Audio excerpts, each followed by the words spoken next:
I'm Tanya Frost, and I'm in charge of the Snack and Steady program at the Bistro 163. And here we go. Hide and go squeak. Apparently, the day after Thanksgiving, humans do two things: eat leftovers from the day before and go shopping.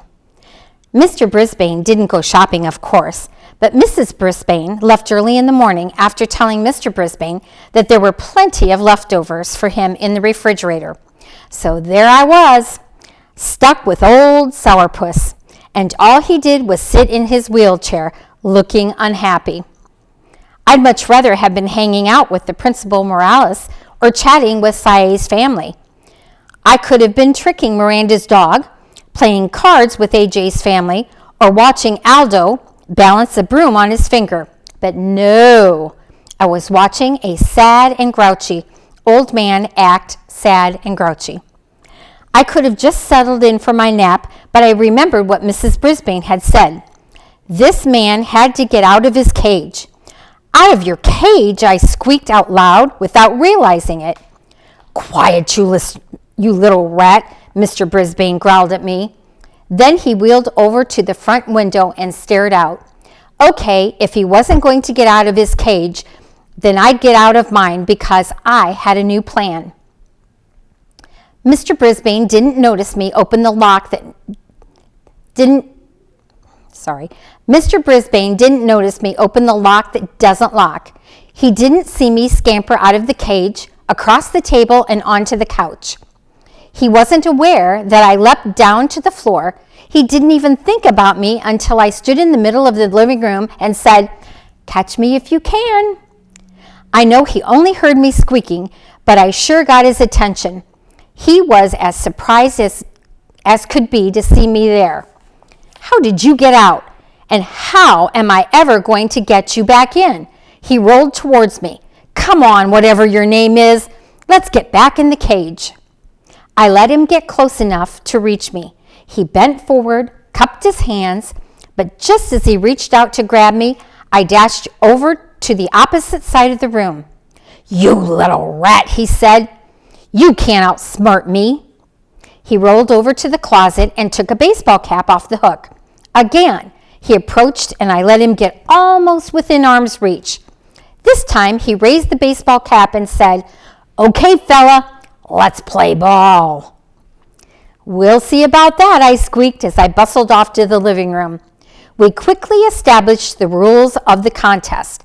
Number one, I could stay out in the open in places he could reach in his wheelchair. Number two, he would use his cap to capture me if he could.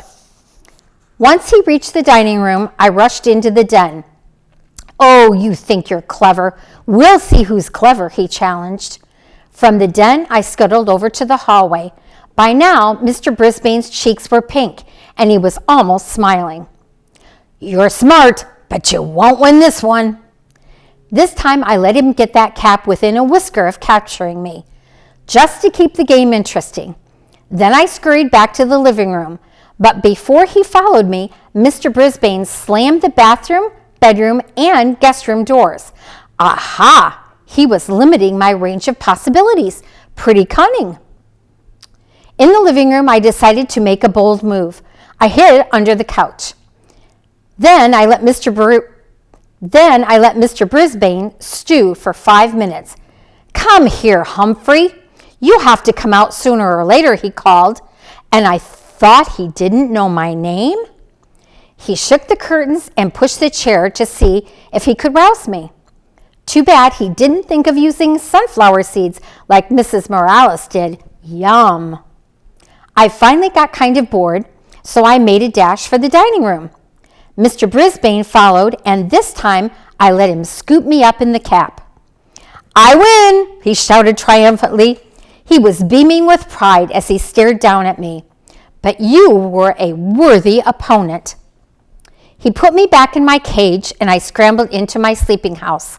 I have to admit, the game had made me a little drowsy. I don't think it was very long before Mrs. Brisbane returned, carrying several shopping bags full of packages.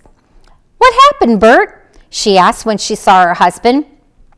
"Nothing," he said. "But your face is all rosy. You look different. And you're wearing a baseball cap," she said. "Sit down, Sue," he answered. "I'll tell you all about it." He told her every detail of our match, chuckling and swinging his cap back and forth. "I guess there are some things I still can do," he said. "Now, how about a game of gin rummy?" Mrs. Brisbane was almost speechless. "Okay," she said, starting to get up. Mr. Brisbane waved her away with his cap. "I'll get the cards. You just sit." As he wheeled into the den, Mrs. Brisbane turned to me and quietly said, "Thank you, Humphrey." Mr. Brisbane didn't frown the rest of the day and evening, except when Mrs. Brisbane beat him at cards. The next morning, which was Saturday, she couldn't even find her husband. "Where could he be?" she asked me. "He hasn't left this house in a month." A minute later, he came into the house from the garage, his lap full of boards and bricks and things. "I've got an idea for our friend Humphrey," he said. Mr. and Mrs. Brisbane spent most of the rest of the day building an obstacle course on the coffee table in the den.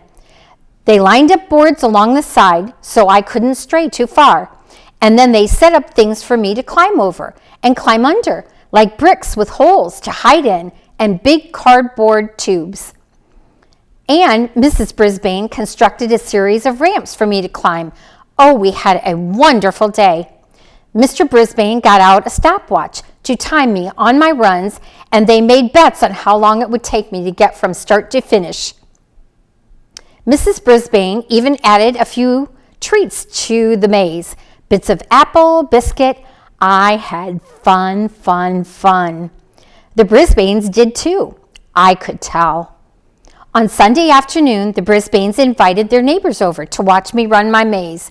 Mr. and Mrs. Robinson brought their 5-year-old twins along. "Glad to see you looking so chipper," Mr. Robinson told Mr. Brisbane.